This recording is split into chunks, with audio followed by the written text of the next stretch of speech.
이사야서 53장 4절 말씀 봉독합니다.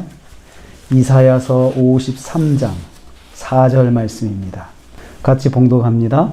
그는 실로 우리의 질고를 지고 우리의 슬픔을 당하였거늘 우리는 생각하기를 그는 징벌을 받아 하나님께 맞으며 고난을 당한다 하였노라. 아멘. 아멘.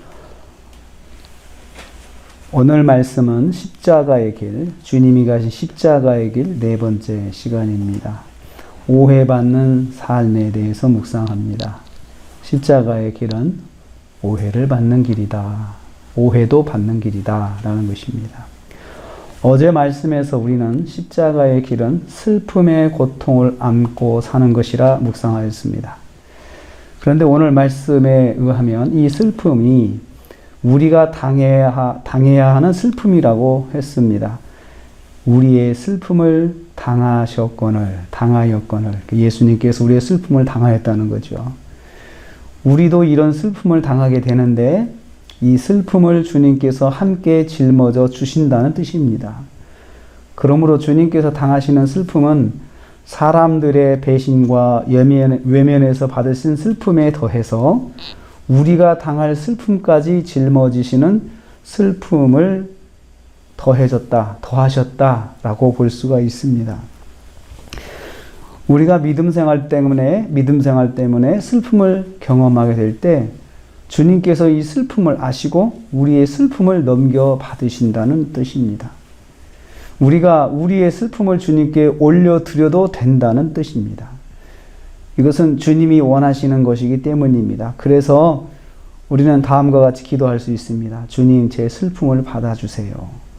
주님, 제 슬픔을 맡아주세요. 이렇게 기도할 수 있다는 거죠. 오늘 네 번째 길에서는 오해의 삶에 대해서 묵상하는데요. 십자가의 길은 예수님께서 걸어가신 길인데 그 예수님께서 걸어가신 길 중에 오해 당하시는 상황이 오늘 말씀에 기록되고 있습니다. 예수님께서 십자가를 짊어지시고 우리를 위한 대속의 길을 가시는데 모든 사람들이 외면했습니다. 심지어 예수님의 제자들도 부인하고 도망갔습니다. 이래서 예수님께서 말할 수 없는 슬픔을 당하셨는데 여기에 우리가 당할 슬픔까지 짊어지셨고 또 그런데 오늘 말씀 보면 우리는 생각하기를 예수님에 대해서 오해까지 하고 있다는 것이죠. 예수님의 은혜를 입은 사람들, 여기서 보면 우리는 생각하기를 그가 징벌을 받아 이렇게 나오고 있죠. 우리가 누굽니까? 예수님 잘 알고 있는 사람들이에요. 예수님의 은혜를 입은 사람들입니다. 그래도 심정적으로는 예수님 편에 있는 사람들입니다. 이런 사람들조차 예수님에 대해서 오해를 하고 있었어요. 그 오해의 내용이 무엇입니까? 그는 징계를 받아 하나님께 맞으며 고난을 당한다고 생각했습니다. 예수님은 하나님께 죄값을 받고 고난을 받는 것이라고 생각하였다는 말씀입니다. 하나님께서 죄 없는 자를 징계하시고 고난 내리시지 않는데 예수님은 분명히 하나님 앞에서 우리가 알지 못하는 범죄를 행해서 하나님께 맞는 것이라고 사람들이 생각했다는 거죠. 욥기에 보면 욥의 친구들이 욥에게 이런 생각을 했습니다. 네가 좀 곰곰이 생각해 보기를 원한다고 간곡히 부탁까지 했습니다. 하나님께서 믿음 좋은 너를 괜히 이런 상황에 있게 하겠느냐라고 하면서 제발 무슨 죄가 없는지 생각해서 좀 회개 좀 해라. 회개해서 회개에 합당한 열매를 좀 맺으라고 욥의 친구들이 정중하게 부탁을 했습니다. 우리도 이런 상황을 만날 수 있습니다. 믿음 좋은 사람이 혼란을 만났을 때 우리도 쉽게 이런 생각을 할 수 있습니다. 예수님은 사람들에게 하나님께 맞았다고 오해를 받았습니다. 하나님께서 심판하시는 것이라는 오해를 받았습니다. 사실은 사람인 우리가 담당해야 하는 심판을 대신 받으신 것인데 사람들은 예수님을 판단하기를 정죄하고 했습니다. 영적인 무지에서 생기는 오해입니다. 신앙생활을 하면서 성도는 종종 오해받을 수 있습니다. 기도생활 열심히 해도 모든 일이 형통하게 진행되지 않을 수 있습니다. 열심히 믿음 생활해도 어려운 일이 있을 수 있습니다. 때론 고난을 받을 수 있습니다. 경제적 고난, 육체적 고난, 형제 자매들을 통해서 오해받는 고난, 이런 걸 다 받을 수가 있습니다. 이때 사람들이 오해를 할 수가 있어요. 믿음에 문제가 있다고 판단을 받을 수 있습니다. 하나님 앞에서 무슨 범죄한 사실은 있는 거 아닌가라고 오해받을 수 있습니다. 그런데 십자가의 길은 오해를 받아도 짊어지고 사는 삶을 말합니다. 그 오해를 풀기 위해서 입증하는 행동을 한다든지 하는 것을 하지 않는 것입니다. 예수님을 보세요. 참 기가 막힌 오해를 받으셨습니다. 죄를 지어 하나님께 맞는다고 사람들이 말했습니다. 이에 대해서 예수님께서는 무슨 말씀하지 않으셨습니다.